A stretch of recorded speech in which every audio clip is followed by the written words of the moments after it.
suas expedições, você já testemunhou fenômenos que a ciência não conseguiu explicar? Já testemunhei muita coisa, não só em viagens, mas em experiências, em estudos, em pesquisas, né? Já, muita coisa. Inclusive, uma vez saindo do meu programa de rádio, essa é uma experiência que é interessante. Eu apresentei de 96 a 2000 o programa UFO, Arquivo Confidencial, na Rádio Eldorado. Era a rádio do Ratinho. O Ratinho gostava muito desse tema. Aí ele me convidou para apresentar, eu fui para lá. Depois eu fiz televisão com ele alguns anos, só matérias especiais, né? Só matérias... o Ratinho gosta muito dessas coisas. Pô, no SBT, eu fiz muita coisa lá. E uma vez saindo da rádio, meia-noite, eu tinha umas fitas com umas frequências sonoras que produziam fenômenos extraordinários. E eu tava com uma pessoa que estava dirigindo, tava na época minha noiva no banco de trás do carro, a gente tava de carona no carro, ele tava dirigindo naquela época, sai cansado da rádio. E ele falou, senhor, põe aquela fita com aqueles sons lá para ver se eles aparecem. Eu falei, pô, tô cansado, meia-noite, o programa acabava meia-noite, se é meia-noite e meia da rádio. Aí pus, nós estávamos na BR, que contorna Curitiba, na frente de um hospital que tem até hoje, que é o Hospital Vita, um hospital conhecido lá. Parou o sinaleiro, meia-noite e meia, e eu pus a fita. Eu pus a fita, minha esposa gritou, olha o céu. Eu olhei no céu e aquilo me impressionou. Sabe aquelas estrelas que ficam na ponta de uma árvore de Natal grande, com as pontas grandes? Tinha um troço daquele no céu gigante, sobre o Hospital Vita enorme. O céu estava com nuvens, na altura das nuvens. Então, mas pontudo? Pontudo. Aquelas pontas. E aí ele jogou o carro. O que você está vendo? Eu falei, e a minha filha, está vendo, Marilda? Ele, tô vendo. Eu olhei, mas não foi a visão que me impressionou. O que me impressionou foi o que ela fez. Ela saltou de uma nuvem para outra, e na última nuvem o braço dela rasgou a nuvem inteira, cara. Eu nunca me esqueci disso. Eu não sei o que era. E aí eu desliguei a fita, era fita cassete, eu falei, não desliga esse troço aí. E aí eu identifiquei isso muitos anos depois em algumas das visões que existiam, por exemplo, no próprio Antigo Testamento Bíblico. Alguns profetas descreviam visões do que seriam potestades. Porque assim, a gente está falando de extraterrestres e a gente está achando que tudo tem cabeça, tronco e membros. E se nós formos falar de inteligências que eram tão diferentes que aterrorizavam as próprias pessoas, porque era tão diferente, o que é uma potestade? Lá que o profeta Daniel. O que é um querubim? Um querubim, isso é um troço completamente doido, diferente, 5 cabeças, sei lá, tô exagerando. Então aquilo que eu vi, e era uma frequência elevada de um estudo que vinha dos Estados Unidos, de uns caras aí, que eu nem digo o que é para as pessoas não irem atrás, que trabalhava com uma linguagem chamada linguagem angelical. Eu pus aquilo troço apareceu no céu, eu nunca esqueci na vida dele. Ela saltou entre nuvens e furou uma das nuvens, cara. E o braço era tão grande, sei lá, tinha não sei quantas dezenas de metros. Era muito grande. E sumiu no céu. Então foi uma experiência assim que eu lembro que... E saindo do nosso programa de rádio. Aí, claro, o programa que a gente fazia, na época, ET de Varginha e tudo mais, aí às vezes acabava a luz na rádio, os moradores ficavam ligando de que viam luz estranha, que eram os militares que estavam tirando o programa do ar. E a gente ganhava audiência em cima disso. Ah, sim, eles estão nos boicotando, que a gente está falando a verdade. Mas era raro isso, mas acontecia. Mas já vi muita coisa assim. Eu quero essa fita aí. Eu quero essa frequência. Tá bem guardada. Eu refiz esse experimento ali nos Campos Gerais, no Paraná, e voltei a ter o meu resultado, mas aí eu não mexo mais com isso. Acione, depois a gente conversa nessa fita aí. A fita tá lá. Mas essa estrela aí, todo mundo, seria possível para todos verem? Foi algo específico ali? Eu sei que a minha esposa viu, o cara que estava do lado, que era o Carlos Antunes Diri, ele ficou revoltado, que o Dona Albino ele não viu. Nada, põe de novo. Não é assim, põe né, de novo. Cara? Foi uma experiência extraordinária que apareceu. Muito legal. Né? Só para contextualizar, você acabou de falar realmente uma pergunta aqui que mandaram, do Vinícius, né? Como vocês explicam os relatos de anjos e carros de fogo nos textos bíblicos? Seriam metáforas ou observações reais? No caso da carruagem de Ezequiel viu uma Merkabah, que é um corpo de luz que transporta inteligências elevadas entre universos interdimensionais ao nosso universo. Na tradição da Índia, seriam os Vimanas, nem sempre disco voador, mas são... vamos dizer assim, aparatos que transportam. Assim, se você é um alienígena, você anda de um disco voador que pode cair. Se você é um querubim, você já usa um veículo de um aparato superior, né? Então, assim, esses aparatos existem, depende do estado, do nível da inteligência, Porque, por exemplo, na tradição religiosa antiga judaica, o Merkabah é um corpo de luz que transporta a divindade a um representante de Deus, mas não é um disco voador. A própria nave é o corpo da inteligência. Aí nós vamos para uma coisa extraordinária. Então tem inteligências que aparecem no nosso mundo que nós achamos que aquilo é uma nave, mas aquilo é o próprio corpo vivo do ser. Só que ela é tão diferente que a gente não consegue classificar numa nomenclatura. Tá? E aquilo transpassa universos e realidades. É de energia, não é matéria física. Não. Você sabe que tem uma teoria que diz que parte desses seres perderam a capacidade de se reproduzir no universo. E eles tentam mesclar, eles seriam seres caídos, de hierarquias superiores. Quando você vai estudar alguns livros importantes, a gente precisa entrar em outras áreas, né, como a Kabbalah, você vai ver que alguns livros da Kabbalah falam que parte dessas inteligências que abandonaram os mundos superiores da luz e foram precipitadas nesses universos inferiores, como o nosso universo é um universo. A Kabbalah diz que o nosso universo é um universo inferior caído, não é a Terra, é o universo inteiro. Tá. Onde tem matéria é mortal, porque veja, a Terra um dia não vai existir mais, o Sol não vai existir mais, as Pleiades não vai existir mais, o universo um dia vai se apagar. Mas você tem os universos eternos. Nós somos originários desses universos eternos. Só que nós caímos. Não dá para entrar em todos os detalhes, seja por causa da grande rebelião de Lúcifer, da expulsão do paraíso, seja como for, nós fomos precipitados nos universos inferiores, que é o universo material. Aqui tudo é mortal. O que o ser humano perdeu que é mais valioso que tudo? A eternidade. Nós somos seres mortais, a gente morre. Então assim... Isso na Bíblia é como a queda, né? Isso, a queda apaga, a gente se torna ser mortal. Nós éramos seres eternos. E você tem os anjos que conspiraram contra, porque as gerações adâmicas são uma geração à parte. Os anjos eram criados primeiro. Então, tanto caem os anjos, depois caem as gerações adâmicas. É interessante, são duas quedas, né? Normalmente a gente vai estudar a tradição cristã, judaica, mas assim, a gente não distingue que tem duas quedas. Tem a queda dos anjos e tem uma queda das gerações adâmicas. As gerações adâmicas foi dada a possibilidade de retornar a Deus. Mas aos anjos que caíram, não.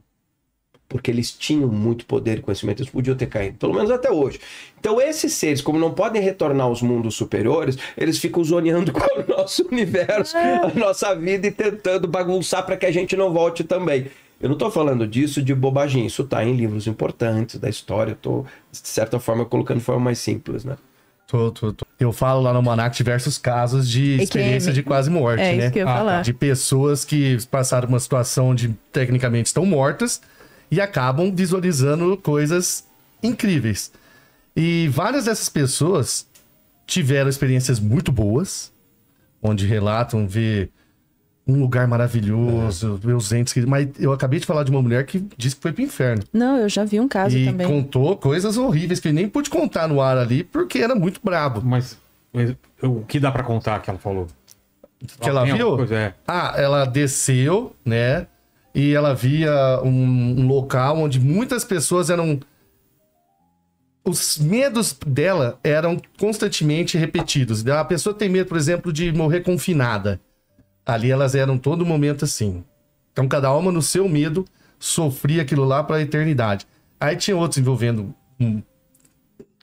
não vou entrar aqui também nesse tema, porque é meio pesado. Tá sofrendo. Muito. Sofrimento. Aí ela voltou. Assim como outros, né? Dependente se foi pro céu ou pro inferno ali... Eles mudam. Eles mudam. Vem com essa mentalidade. Eles sempre mudam. Eles falam, agora eu vejo de outra forma as coisas.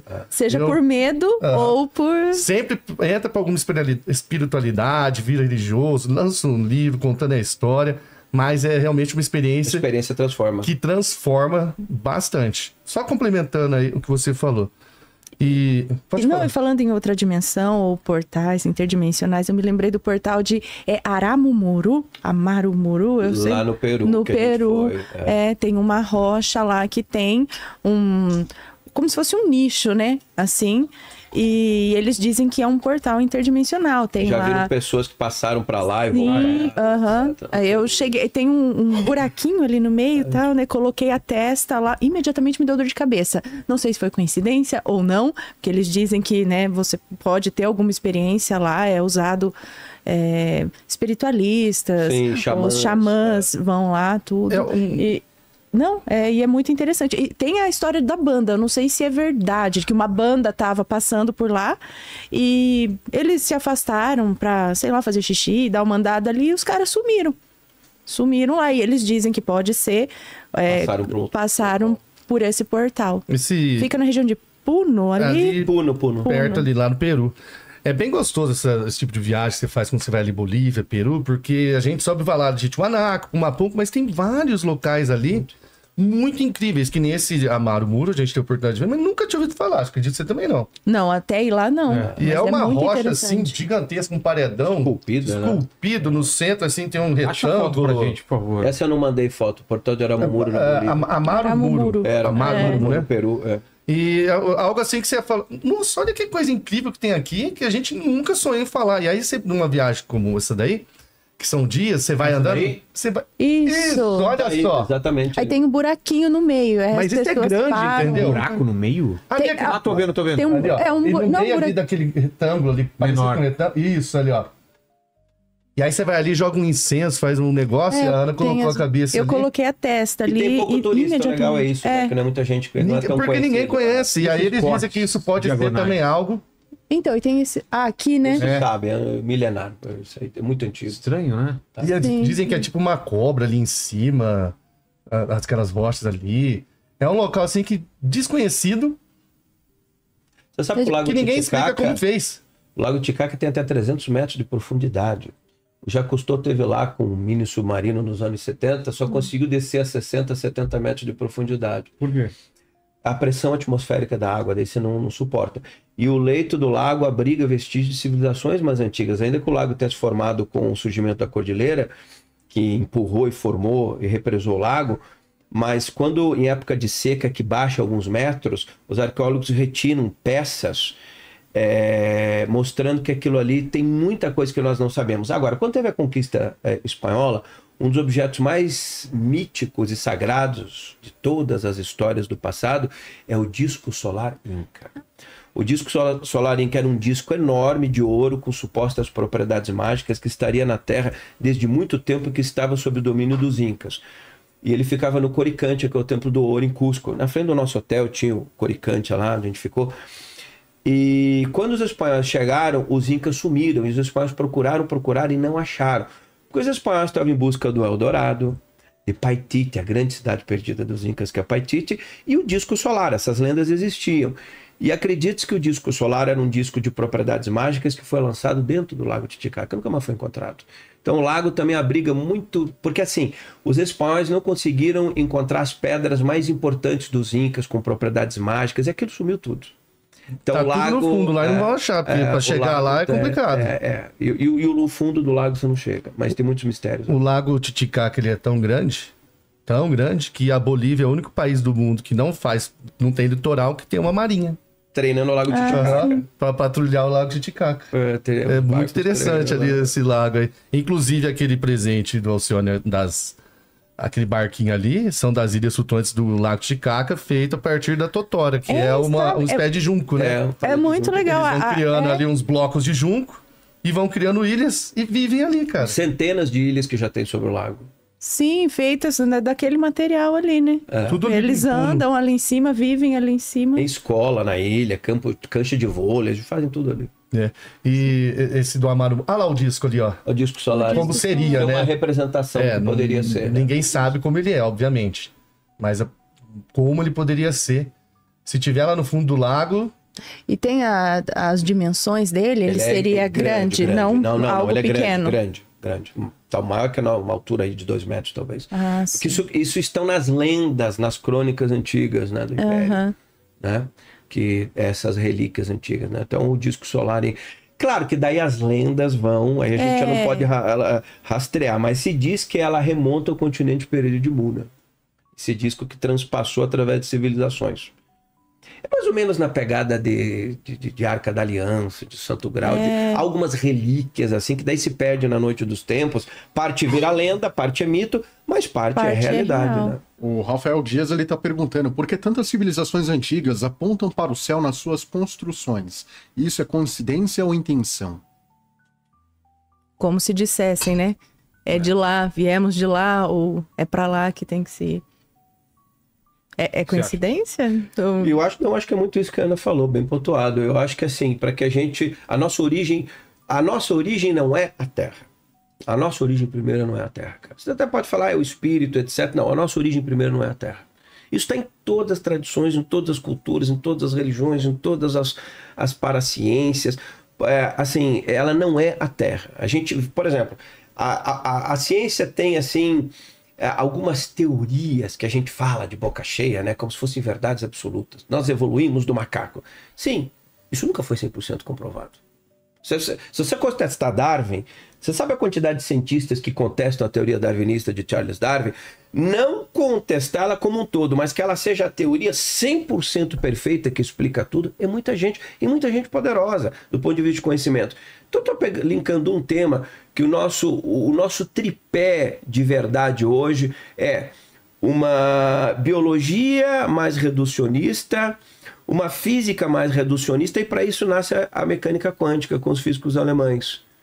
Pergunta se os físicos mais tradicionais, eles se apropriaram da mecânica quântica e eles esnobam qualquer conexão com a espiritualidade. O Amit Goswami, quando eu trouxe ao Brasil, ele apoiou muito, inclusive professores de física aqui de instituições. Esse é um charlatão. Mas por que ele é charlatão? Ele tem o mesmo diploma de PhD, ele é professor numa universidade americana importante, porque ele pensa diferente. Aí nós vamos para uma das obras mais importantes do século XX, que é a Estrutura das Revoluções Científicas, onde qualquer pessoa que gosta desse tema deveria conhecer esse trabalho. Seria a base de fundamentação para você entender como é que a ciência se move, sob o conceito de paradigma. O que é um paradigma? Paradigma é o seguinte, nós descendemos do... disco voador não existe, é só nós, acabou. Tá. Então esse é o tempo da ciência, do Thomas Kuhn, essa obra, quem quiser pesquisar, é considerado, ele é um filósofo da ciência, um dos mais importantes nomes da história do século XX. Então ele diz o seguinte, nos tempos comuns, todo mundo se acostuma com a verdade estabelecida. Tem gente ganhando dinheiro com isso, tem gente que manda, universidade é poder e é dinheiro, cara. Você sabe quanto gera de emprego, de ideologia, não estou falando de política, de ideologia científica? Muita grana. Tenta contestar isso para você ver o que acontece. Os caras que são donos do poder, eles, né? E aí o Thomas Kuhn diz o seguinte, então você chega e diz o seguinte, não tem vida após a morte, morreu, acabou. Daí o Vilela é médico, clínico geral, ele atende no hospital. Daí de repente um paciente dele morre, passa por uma IQM e volta falando que viu umas coisas. Não, ele estava com sedado, etc, bobagem. Daí de repente aparece um outro paciente dele que morre. Do ponto de vista da medicina, oficial, morreu, acabou. Entendeu? É efeito de anestesia, não sei o que lá. De repente, um dia, uma outra pessoa morre e passa meia hora morto. E o cérebro, porque você morre quando o cérebro, não é o coração, é o cérebro bracha, não produz mais ondas, não tem mais atividade cerebral. De repente, a atividade cerebral do cara estava zero. Só que essa pessoa volta lembrando de tudo. E pior, ela fala, eu fui numa sala do lado... E descreve o que aconteceu. Uma velhinha, uma senhorinha lá sendo... Aí você começa a ver anomalias. O que o Thomas Kuhn vai dizer que a ciência daí começa... Os pesquisadores começam a identificar anomalias no paradigma estabelecido. Morreu, acabou. Não, mas eu estou tendo as minhas anomalias. Daí você começa a conversar com outros médicos do hospital e começa a ver que outros médicos também viram essas anomalias. Aí um dia você viaja para um congresso médico na China e tem um chinês... Eu também vi, né? Eu também vi. Aí você vai não sei para onde. Aí essas anomalias vão gerar um outro momento da ciência, que é crise. E quando a ciência entra em crise, é o momento de romper o paradigma. Mas nesse momento, os donos do poder, que morreu, acabou, não pode mexer no paradigma, vão fazer de tudo para impedir que aquele sistema vá ruir. Mas esse sistema vai ruir e a partir disso nasce o que? O novo paradigma. O novo paradigma vai dizer o seguinte, então existe vida após a morte. Ele descreve isso de forma magistral. Não usando o exemplo de vida após a morte, mas o conceito de paradigma. UFO, eu costumo dizer o seguinte, os UFOs são o lado estúpido da ciência. Cara, impressionante. Você vê cientista, gente que fala de ciência, tentando desmistificar que os UFOs não são reais. É mais sábio, mais sensato, eu não entendo desse tema, não é a minha praia. Aí as pessoas inventam a teoria 10 vezes mais ridícula para explicar algo. O universo é grande, tem vida, tem piloto, tem gente, tem astronauta, tem pessoas que vivem. Qual o problema disso? Mas é que as pessoas que estão presas ao paradigma do passado é como fanáticos religiosos. Eles não conseguem entender, cara. E aí não adianta. E não adianta tentar, não adianta.